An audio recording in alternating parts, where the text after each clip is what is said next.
The glass doors of my company's Chicago headquarters gleamed under the dying sun. But the man standing before me looked like he'd been chewed up and spit out by life. Ethan Caldwell, the guy who'd made my high school years a living hell, stood there clutching a resume like it was his last lifeline. His eyes, once sharp with cruelty, now flickered with something I never thought I'd see: shame. 10 years ago, in the humid hallways of Lincoln High in suburban Illinois, Ethan was the king of cruelty. His taunts about my sexuality slurs hissed in locker rooms. Notes slipped into my backpack cut deeper than I'd ever admit. Back then, I was just Jamal Carter, the quiet black kid who loved sketching and kept his head down, hoping to survive. Now, I'm the CEO of Carter Creative, a marketing firm I built from late-night dreams and relentless hustle. My office overlooks Lake Michigan. My name's on the door, and Ethan was begging for a job. The irony was so thick it could choke you. I leaned back in my chair, the city skyline sprawling behind me, and let the silence stretch. "Why should I hire you?" I asked, my voice steady but laced with a decade's worth of unspoken rage. Ethan shifted, his faded jacket creaking. "I'm not that guy anymore, Jamal. I've changed." His voice cracked, and I almost believed him. Almost. High school was a battlefield, and Ethan was its general. I came out at 16, naive enough to think it wouldn't change anything. I was wrong. Ethan and his crew turned my life into a gauntlet.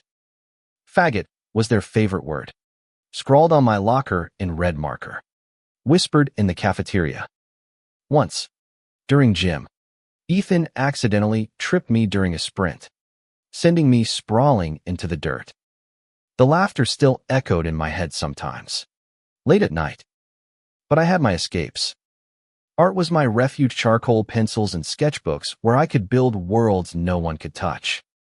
My best friend, Mia, was my shield. She'd glare at Ethan's crew, her hoop earrings swinging like a warning. "They're just jealous you're braver than them," she'd say, tossing her braids. Mia was the only one who knew how deep the cuts went, how I'd cry in my room after school, terrified I'd never escape that town. Ethan wasn't just a bully. He was personal. He'd seek me out, like my existence offended him. I didn't understand it then. Why me? Why the hate? I was just a kid trying to figure out who I was. Same as him. But Ethan had a way of making you feel like you didn't deserve to exist. Now, here he was, standing in my office, looking like a man who'd lost a war with himself. His resume was pitiful: gaps in employment, odd jobs, nothing stable. Life hadn't been kind to him, and part of me wanted to savor that. But another part, the part that built this company from nothing, wondered if people really could change. "I know I was awful," Ethan said, his voice low. "I don't expect you to forgive me. But I need this job, Jamal. I'm trying to get my life together." I studied him. His hands trembled slightly, and his eyes wouldn't meet mine for long. This wasn't the Ethan I knew. That Ethan was untouchable, all swagger and sneers. This one was broken, and I wasn't sure how to feel about it. Growing up in Oakwood, Illinois, wasn't easy for a black, gay kid in the early 2010s. My mom worked double shifts at the hospital, and my dad was long gone. Home was love, but it was also struggle: bills piling up, dreams deferred. I'd sketch cityscapes at the kitchen table, imagining a life where I could breathe freely. College was my ticket out, but Ethan's torment made me doubt I'd survive long enough to get there. Senior year, things got worse. Ethan's crew cornered me after school one day, near the bleachers. "You think you're better than us, huh?" Ethan spat, his face inches from mine. I remember the smell of his cologne, sharp and cheap. I didn't fight back. I was too scared, too small. Mia found me later, sitting on the curb, my sketchbook torn to pieces. She didn't say anything, just sat with me until the streetlights came on. I got out, though. A scholarship to the Art Institute of Chicago changed everything. I studied design, then marketing, and found I had a knack for it. By 25, I'd started Carter Creative, a firm that specialized in bold, inclusive campaigns. We worked with brands that wanted to tell real stories like mine. By 28, we were winning awards, and I was speaking at conferences. I'd made it, against all odds. Ethan, though, he'd stayed in Oakwood. From what I'd heard through the grapevine, he'd bounced from job to job: construction, bartending, nothing that stuck. A few years back, Mia mentioned he'd gotten into some trouble, maybe drugs. I didn't care enough to ask for details. He was the past, and I was building a future. Until now. I'll think about it, I told him, sliding his resume across my desk. Leave your contact info. My assistant will reach out. Ethan nodded, his shoulders sagging with something like relief. Thank you, Jamal. I mean it. I didn't respond. He shuffled out, and I sat there, staring at the resume. His name in Times New Roman felt like a ghost from another life. I could toss it in the trash, move on, let him drown in whatever mess he'd made. But something stopped me. Maybe it was the way his voice cracked. Maybe it was the part of me that still believed in second chances, even for someone like him. That night, I called Mia. She was in New York now, working as a fashion editor, but we still talked every week. You're not seriously considering this, are you? She said, her voice sharp through the phone. I don't know, I admitted. He looked different. Desperate. Desperate doesn't mean changed. She snapped. You owe him nothing, Jamal. She was right. But as I hung up, I couldn't shake the image of Ethan's trembling hands. I'd spent years burying the pain he caused, but now it was clawing its way back up. Could I really give him a chance? And if I did, was it for him or for me? The next morning, I stood at my office window, coffee in hand, watching Chicago wake up. The city was alive, cars honking, pedestrians weaving through the loop, all of them chasing something. I'd chased my own dreams here, built a life I was proud of. But Ethan's reappearance felt like a crack in that foundation, a reminder of who I used to be. I hadn't slept well. Memories of high school kept surfacing: Ethan's smirk, the sting of his words, the way I'd shrink into myself to avoid his gaze. I'd worked so hard to leave that kid behind, to become someone who didn't flinch at his own reflection. Yet here I was, rattled by a single conversation. My assistant, Priya, knocked on the door. You okay, boss? She asked, her brow furrowed. Priya had been with me since the early days, back when Carter Creative was just me and a laptop in a cramped apartment. She could read me better than most. Yeah, I lied, setting my coffee down. What's on the schedule?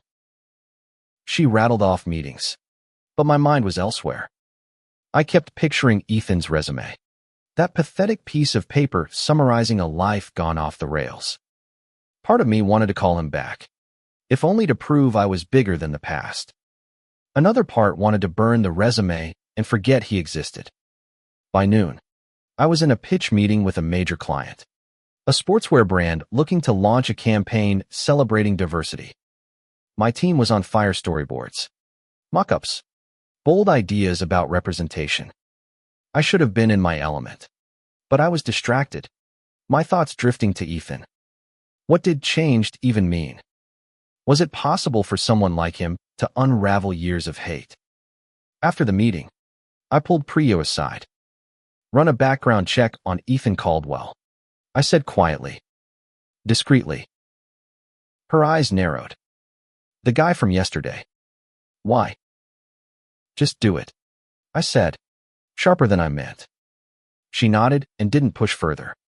That evening, I met my boyfriend, Lucas, for dinner at a cozy Italian place in Wicker Park. Lucas was a pediatric nurse, all warmth and patience, the kind of person who made you believe the world could be kind. We'd been together 2 years, And he knew my history, bits and pieces of the high school trauma, though I'd spared him the worst details.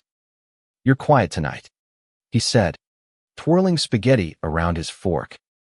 His green eyes studied me, soft but searching. I sighed, pushing my plate away. An old acquaintance showed up at work. Someone from high school. "Bad news?"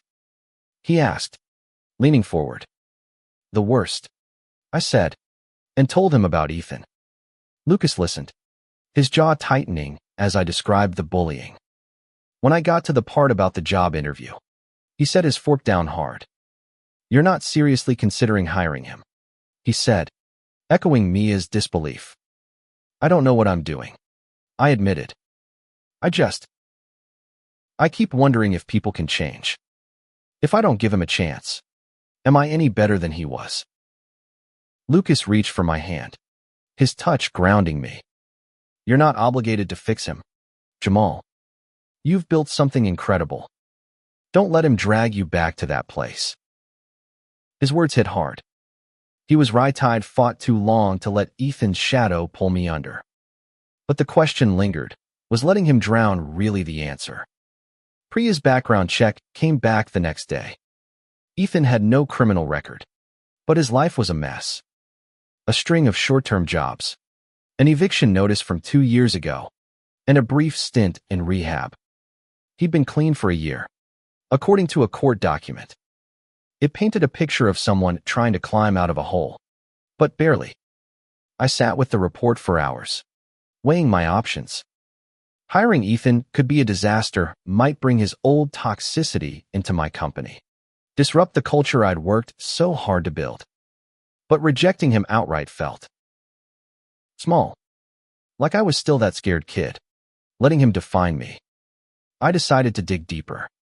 I called an old classmate, Derek, who'd stayed in Oakwood and kept tabs on everyone. "Ethan Caldwell." Derek laughed through the phone. "Man, he's been a wreck. Lost his job at the auto shop last year. Girlfriend left him. Whole deal. Heard he's been trying to get his act together. Though. Why you asking?" "Just curious," I said, keeping it vague. Derek's words stuck with me. A wreck, but trying. Was that enough? That weekend, I took a rare day off and drove to Oakwood. I hadn't been back in years, and the town felt smaller, sadder than I remembered. The high school was still there, its brick facade unchanged. I parked across the street and sat in my car, staring at the bleachers where Ethan's crew had cornered me. The memory hit like a punch, but I didn't flinch this time. I wasn't that kid anymore. I wasn't sure why I'd come. Maybe I needed to see the place where it all happened, to remind myself how far I'd come. Or maybe I was looking for answers, some sign that Ethan's plea was genuine. As I drove back to Chicago, the question gnawed at me. Could I forgive him? Did I even want to? Monday morning, I made a decision. I'd give Ethan a chance, not a job. Not yet, but a test. I called him in for a second interview, this time with my creative team. If he could prove himself, I'd consider a junior role. If not, I'd have my answer. He showed up on time, wearing a slightly better jacket, but still looking like he hadn't slept in days.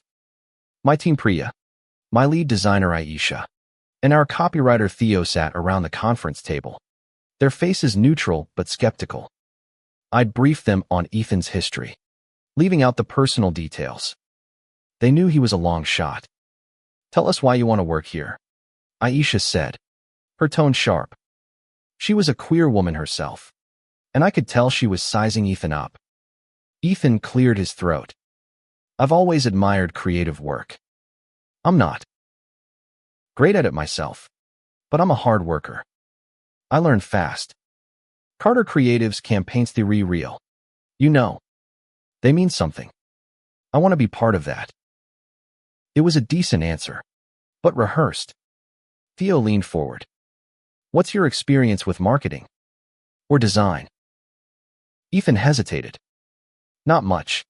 Honestly, I've done some retail, customer service, but I'm good with people. I can handle clients."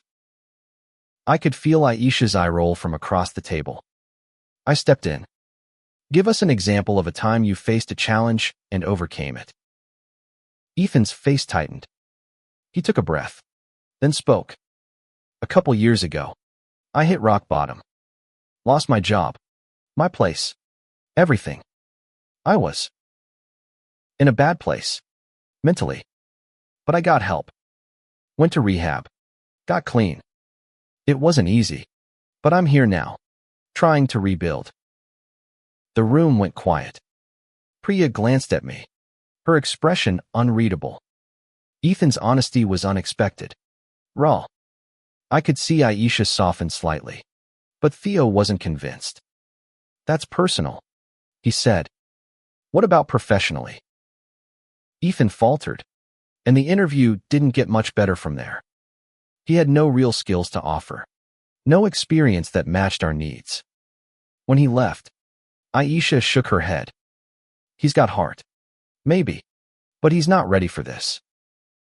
Priya agreed. He's a liability. Jamal. You know that. I nodded, but my mind was elsewhere. Ethan's story about hitting rock bottom stuck with me. I knew what it was like to feel like the world was against you. I'd been there, thanks to him. That night, Lucas and I took a walk along the lakefront. The air was crisp, the city lights reflecting on the water. You're still thinking about him, Lucas said. Not a question. Yeah, I admitted. I don't know why it's getting to me. Because you're a good person, he said, squeezing my hand. But you don't have to save everyone, Jamal. Especially not him. I knew he was right, but the idea of turning Ethan away felt wrong. Not because he deserved a job, but because I'd spent my life proving I was more than my pain. If I could rise above what he'd done to me, maybe he could rise above who he'd been. The next day, I called Ethan. I'm not hiring you, I said bluntly. His silence on the other end was heavy. But I'm giving you a chance to prove yourself. We're starting a mentorship program for people looking to break into the industry. No pay, no guarantees, but you'll learn. Show up, work hard, and we'll see. Jamal. Thank you, he stammered. I won't let you down. Don't thank me yet, I said. This is your shot. Don't blow it. The mentorship program was new, something I'd been planning for months. It was designed for underrepresented voices, people like me, who'd had to claw their way up. Ethan didn't fit the mold, but I'd made an exception. Maybe it was a mistake, but it felt like the right kind of risk. He started the following week, shadowing Aisha on a campaign for a local nonprofit.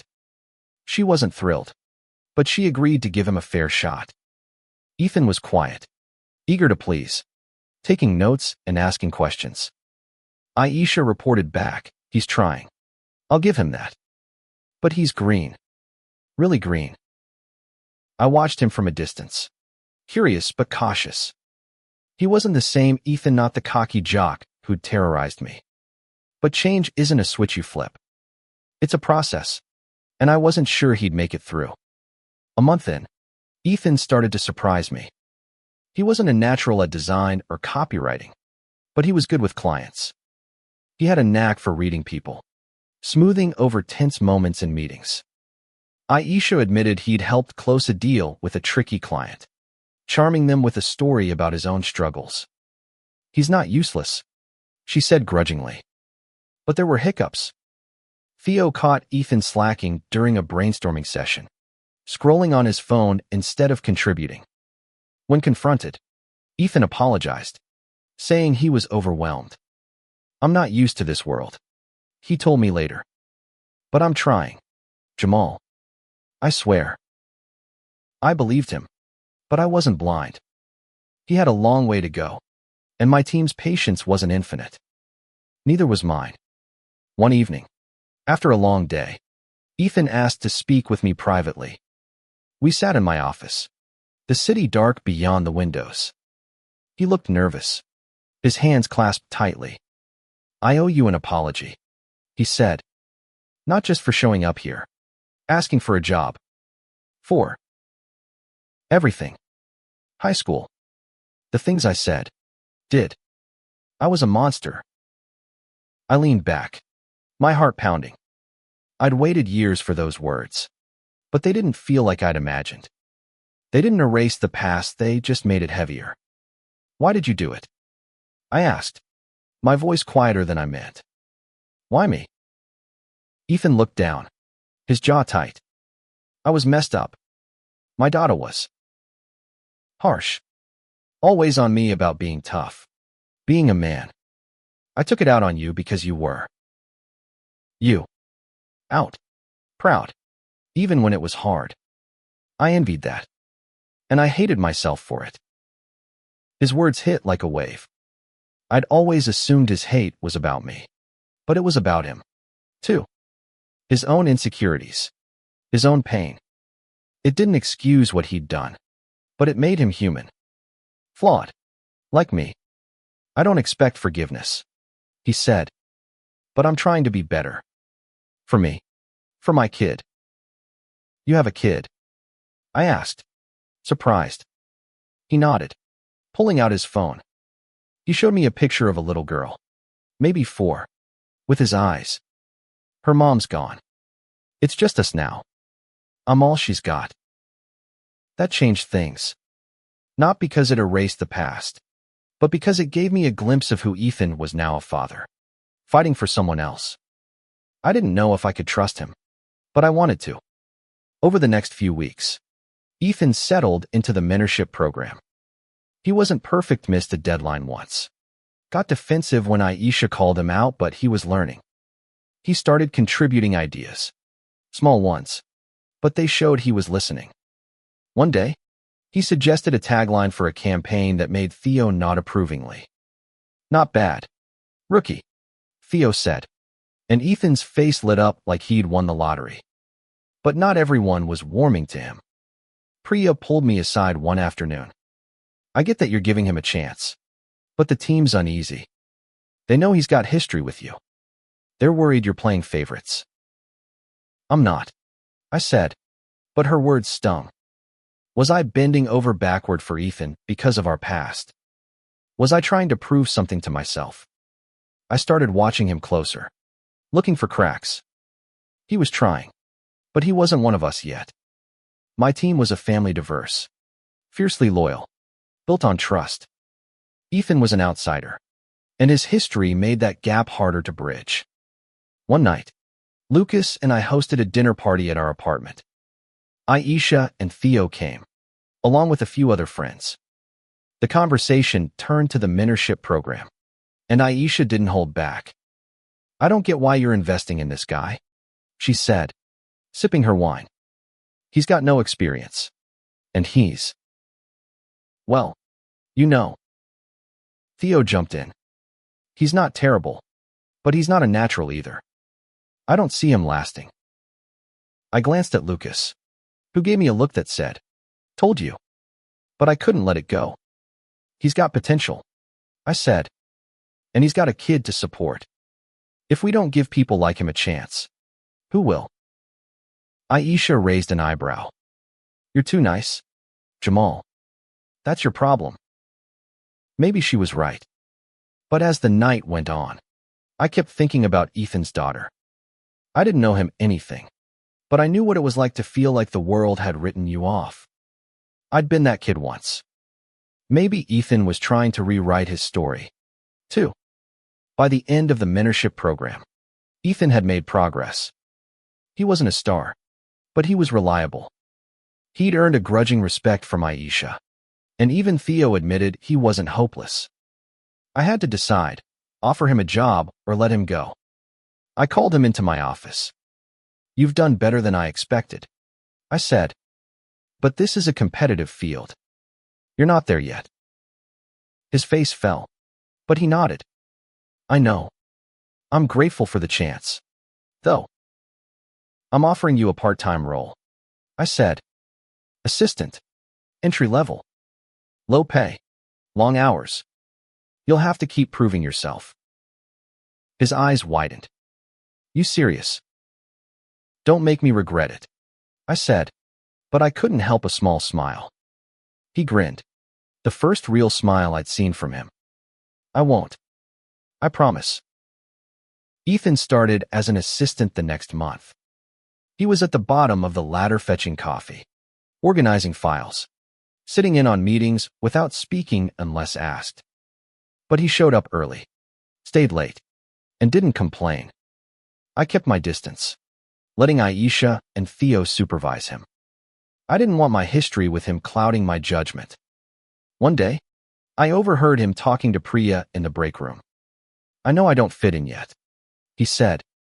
But this place, it's different. People here care about what they do. I want to be part of that. Priya didn't respond, but later she told me, he's growing on me. A little. I wasn't sure how to feel.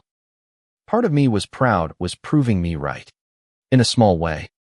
But another part was still waiting for the other shoe to drop. Could I really trust him? Or was I setting myself up for disappointment? A few weeks later, we landed a big client national retailer wanting a campaign focused on inclusivity. It was a high-stakes project, and everyone was on edge. Ethan, to his credit, stepped up. He stayed late to help Aisha with research, even though it wasn't his job. When Theo needed someone to run errands during a tight deadline, Ethan volunteered without hesitation. One afternoon, during a brainstorming session, Ethan spoke up. What if we focus on stories from small towns? He said, places where people like. Well, people like Jamal don't always feel seen. Real stories, not just glossy ads. The room went quiet. Aisha raised an eyebrow, but she nodded. That's not a bad angle, she said. Could hit home for a lot of people. I caught Ethan's eye, and he looked away quickly, like he was afraid he'd overstepped. But his idea stuck. We built the campaign around it, and the client loved it. For the first time, I saw Ethan as more than a liability who was starting to contribute. That night, I told Lucas about the campaign. We were curled up on the couch. A rare, quiet moment. He's actually doing okay, I said. I didn't expect it. Lucas smiled, but there was a warning in his eyes. Just be careful. Okay. Don't let him get too close. I nodded, but I wasn't sure what too close meant anymore. Ethan wasn't my friend, and he never would be. But he was becoming part of the team, and that meant something. The campaign launched a month later, and it was a hit. Social media buzzed with praise, and the client was thrilled. At the launch party, Ethan stood in the corner, holding a soda, looking out of place but proud. Aisha clinked glasses with him, a small gesture that said more than words. I watched from across the room, a mix of emotions swirling in my chest. I'd given Ethan a chance, and he was making good on it. But the past wasn't go night was still there, a shadow that followed us both. As the months passed, Ethan settled into his role. He wasn't perfect, missed a few deadlines, got flustered under pressure, but he was learning. The team started to trust him, bit by bit. Even Priya admitted he wasn't the worst hire we'd ever made. But for me, it was more complicated. Every time I saw him, I remembered the kid who'd made my life hell. I'd forgiven him, in a way not for him, but for me. Holding on to that anger was like carrying a weight I didn't need anymore. But forgiveness didn't mean trust, and I wasn't sure I'd ever fully trust him.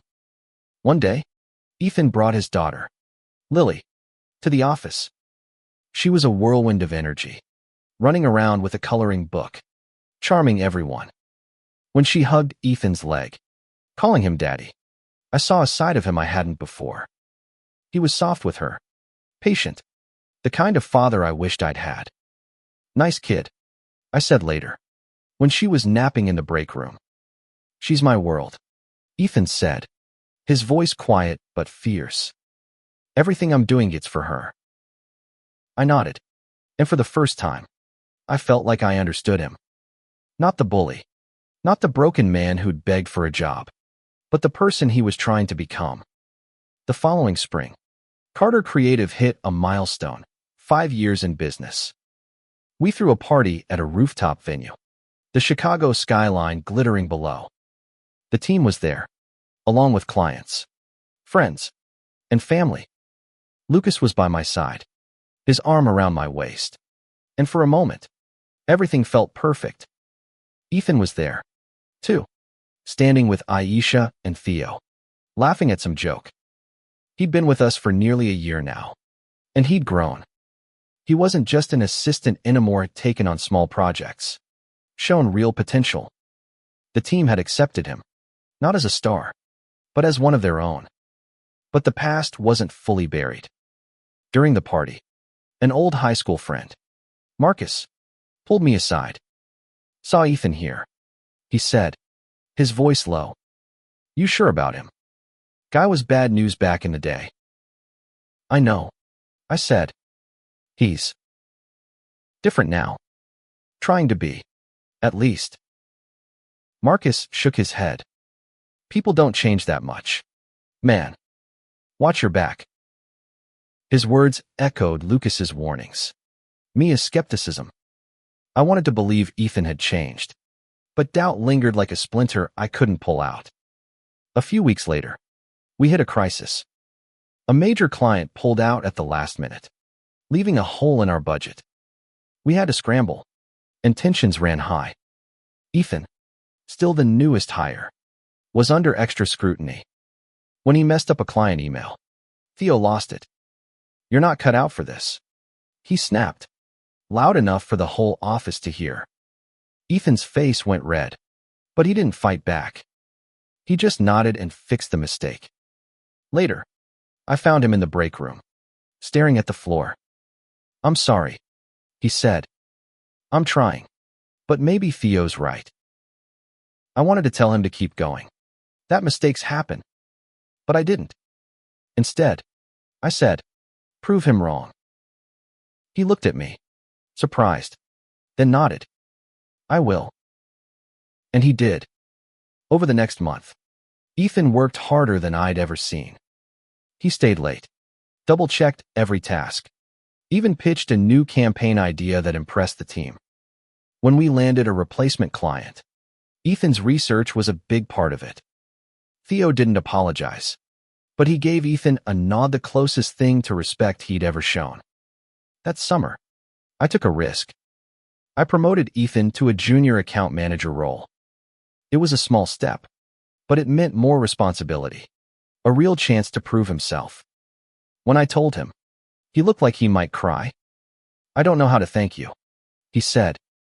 "Don't," I said. "Just keep showing up." He did. He wasn't perfect, but he was consistent. Clients liked him, and the team started relying on him. Aisha even invited him to her birthday drinks, a sign he was finally part of the family. But for me, it was still complicated. I saw the man he was becoming, but I couldn't forget the boy he'd been. Every step forward felt like a victory, but also a reminder of the pain he'd caused. I wondered if I'd ever fully let it go.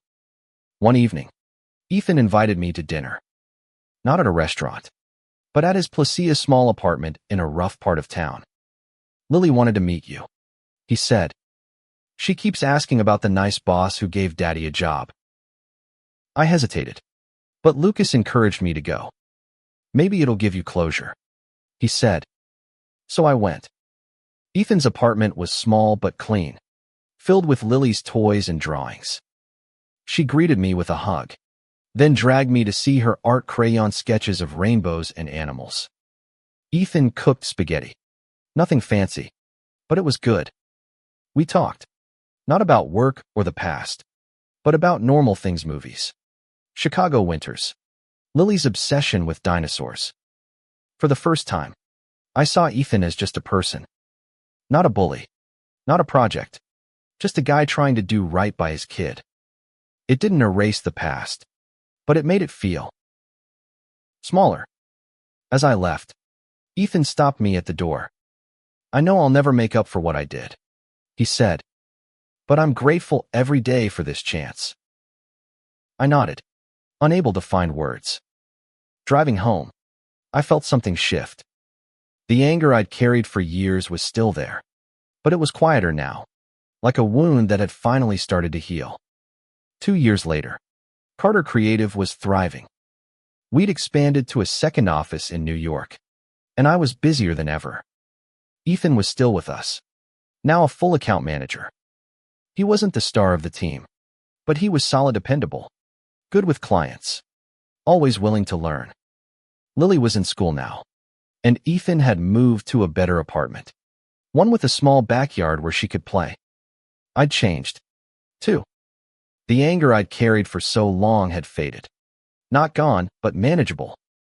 I'd learned to see Ethan as he was now, not as the ghost of my past.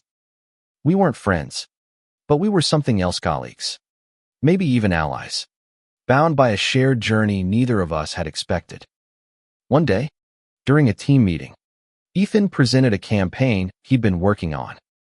It was for a youth organization, focused on creating safe spaces for LGBTQ kids in small towns. His pitch was personal, raw, referencing his own mistakes without going into detail. "I know what it's like to be on the wrong side of things," he said. "This is about giving kids a chance to feel seen, to know they're enough." The room was quiet when he finished. Aisha clapped first, then the rest of the team followed. I caught his eye and nodded, a silent acknowledgement of how far he'd come. That night, Lucas and I hosted a barbecue at our new house in Evanston. The team was there, along with Mia, who was visiting from New York. Ethan brought Lily, who ran around with Aisha's niece, laughing and chasing fireflies. As the sun set, I found myself standing with Ethan, watching the kids play. "You did good with that pitch today," I said. "Thanks," he said, his voice soft. "Means a lot, coming from you." We stood in silence for a moment, the weight of our history hanging between us. Then he spoke. "I don't know if I'll ever be the person I want to be, but I'm trying, every day, because of you." I didn't know what to say. Part of me wanted to tell him it wasn't about him, it was about me, about proving I could rise above the pain. But another part knew that wasn't entirely true. Giving Ethan a chance had changed us both. A few months later, we launched the youth campaign. It was a success, with stories pouring in from kids who felt seen for the first time. At the launch event, Ethan spoke briefly, sharing a sanitized version of his story about learning from mistakes, about second chances. I watched from the back, a mix of pride and something softer, something I couldn't name. Afterward, a teenager approached me, a shy kid with a rainbow pin on his jacket. "Your company's doing good stuff," he said. "It means a lot to kids like me." I smiled, my heart full. "We're trying," I said, echoing Ethan's words. As I drove home that night, I thought about the journey that had brought me here. High school had been a crucible, forging me into someone stronger than I'd ever imagined. Ethan had been part of that, in the worst way, but also in a way I hadn't expected. His redemption wasn't mine to give, but I'd given him the space to find it. And in doing so, I'd found something, to a sense of peace, a belief that even the worst of us can change. Lucas was waiting when I got home, a glass of wine in hand. "Proud of you," he said, pulling me into a hug. "For what?" I asked, smiling. "For being you," he said simply. I leaned into him, the city lights twinkling outside. The past wasn't gone, but it didn't own me anymore. I'd built a life I loved, surrounded by people who mattered. And somewhere along the way, I'd learned that second chances aren't just for others, they're for us, too.